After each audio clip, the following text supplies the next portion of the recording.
So, I'm not sure if excitement is the right description, but as I made my way down the steps, and as you can see, these are modern enough steps, I was wondering what lay ahead.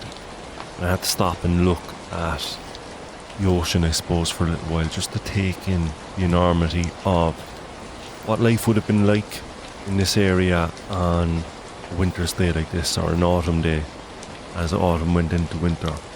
And you'd have essentially the Atlantic coming in, crashing in waves. This was a kind of a soft day with more than enough rain and more than enough rain underfoot as well, making it kind of slippy. But this was a moment where I stopped and I looked and just imagined what life would have been like living so close to the cliffs and so close to essentially your Atlantic coastline. And from there onwards, I ended up down in the graveyard. So this is the part that you're still within the area that's well kept and within the area that's viewable and visible from satellite today. And I suppose this is kind of the first part of the Garden of Sleep. You can see there's a lot of modern headstones there that are well kept and they're recent burials in terms of history.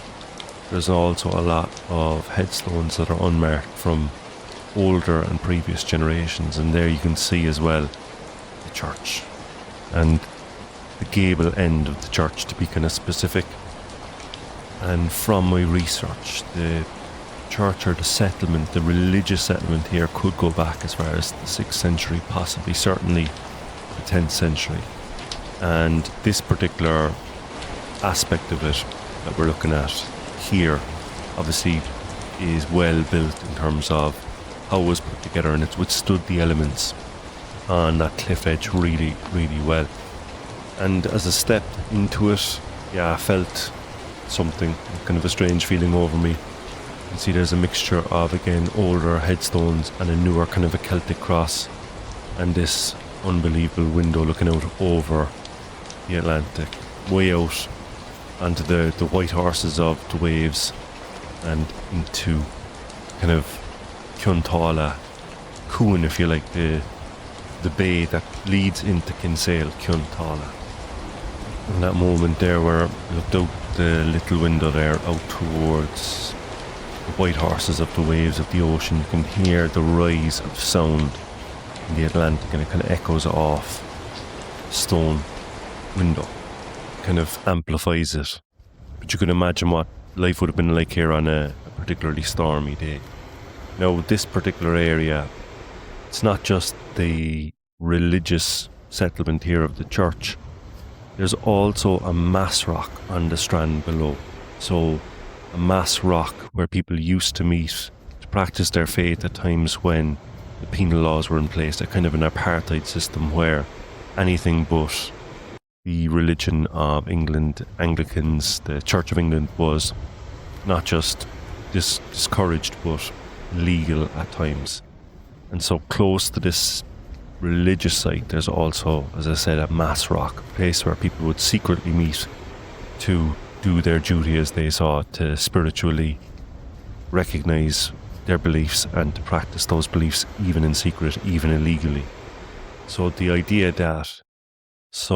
that you have Cowloch and Afrin right here in this spot, right through to this day, provides this kind of unbroken continuity.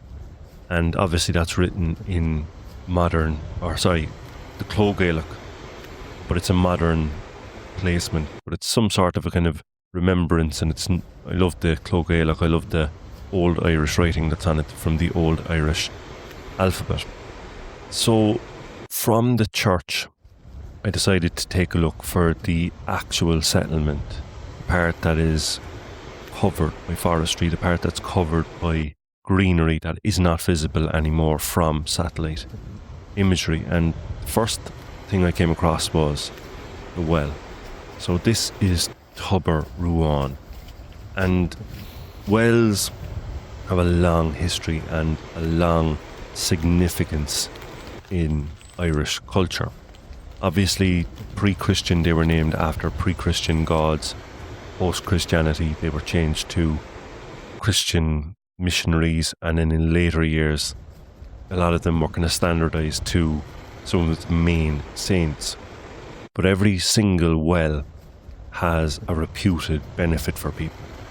And the two wells locally here, one would be for curing warts and one would be for eyesight. So if you had an ailment that you needed treatment for either of those, this would have been a place to come. But again, we see something that is essential to life: water. What's more important to life than water? Air, probably, but besides air, water. And this kind of gives us an indication of, first of all, how important wells were, how they were revered, and how important they were in Irish culture. Now, Corja, I'm making my way down on foot, as you can hear, and underfoot it's very, very slippy, and I'm moving away from paths that are a little bit more easily worn, if you might say that. But one of the things I'm taking with here, and really kind of I felt the moment there, is what you might know here as fuchsia, but I know it as Jora Day. The Irish name for this particular plant, or this particular flower to be more specific, is Jora Day. And this is something you find all over West Cork and South Cork and other places around Ireland. But for people who don't know this particular plant, it's worth stopping for a second and talking about it. So like I said, it's native to the area, and when it's in season or when it's in bloom, I remember from a very young age, it was my grandmother initially taught me this, but you'd pick it off and you'd squeeze until a clear drop comes onto your hand. And this particular clear drop, as anyone who's ever tasted it will tell you, is it's one of the sweetest tastes you'll find. Is just a little drop in each of them, and tastes a bit like honey. Looks a little bit clearer than honey, and a little bit more like water in terms of how it looks and its consistency. But I stopped here to point this out for two reasons. First of all, obviously this is a native plant kind of retaking its own area, and secondly, the Irish name that I know it as, Jora Day, is just such a fantastic description. Like I said, in English it would be known as fuchsia. The Irish name, Jora Day, think about what I said around what it gives you. A little drop of the sweetest honey you can imagine. And Jora Day means the teardrops of God. So Jora is teardrops, Day is God. So that's a fantastic description of something in nature, that it's so sweet that it must be the teardrops of God. And it wouldn't be long after I saw the Jora Day that I found the first of the village settlement, the first sign of a house. And yeah, I had a moment where I was like, right, this is what I've been searching for. This is a village that has been obscured from view from above for a number of decades at the very least. And I went about exploring, and it's something that the first thing you notice is that the ground is all retaken with native plants and kind of I suppose the Atlantic Irish rainforest feel, the kind of natural way that it would have been for generations and for centuries. The next thing that I'm noticing then is the windows. Like, these are, for the time, these were well built. You can see that they're still, the structure is still in place in a lot of them, despite years and years of emptiness. And coming to, I suppose it's an important point to make, coming to the question around the famine, or the famine era, it's important to remember that the vast majority of people in Ireland would have been living in accommodation much inferior, believe it or not, to what we see here. This would have been much hardier, much better built, and it's lasted to this day in a certain way. That tells you something. But the vast majority of Irish people back at the time of Ungurta Moor would have been living in essentially huts or hovels, so not as well built and not as spacious, certainly. That's an important point to make from a historical point of view. That's not to say these are mansions or anything like that. They're not. This is a coastal community, probably linked in with fishing and linked in with life on the sea and trade and things like that. And they are at the end of what even today is kind of a dead end road.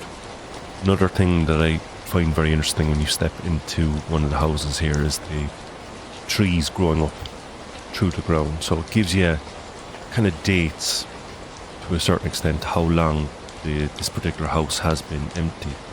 There's also what looks like a second story. I'm not sure that's a second story, probably more likely a loft or something upstairs to allow the light in. We saw our friends the Jora Day there again. And when looking around here, I'm very conscious obviously that this was a community once upon a time. It's got, history with it. It would have had its own traditions, its own customs, and it's something of a privilege to be able to walk around it today and see and imagine and visualize what life would have been like in this. One very interesting point here at this point, I'd never even looked up the whole time that I was walking around because I was looking down and looking ahead of myself, looking down to make sure I didn't misstep and looking around myself to get an idea and immerse myself into what was going on around me. But because I didn't look up, I didn't see birds that you hear singing pretty much throughout the clip. We ran through one of these apps, one of these AI things, and it reported back to me that's most likely a robin. Now again, that would be very, very fitting if it was a robin, because of course robins have myths about them, they have history about them, and they're a bird which are often around Ireland at this particular time of year. And as I walked back up from Courtaparteen, the sun came out for the first time in my whole visit. So I don't know how to feel about that, but I felt like it was a little bit like the sun shining on a page of history that wasn't looked at or hasn't been looked at very often, and that hopefully it brings a bit of light to a certain chapter in history in this particular area. And there's something that we can extend from this particular experience to other areas around Ireland where villages have either disappeared or clachans have been steamrollered into the ground.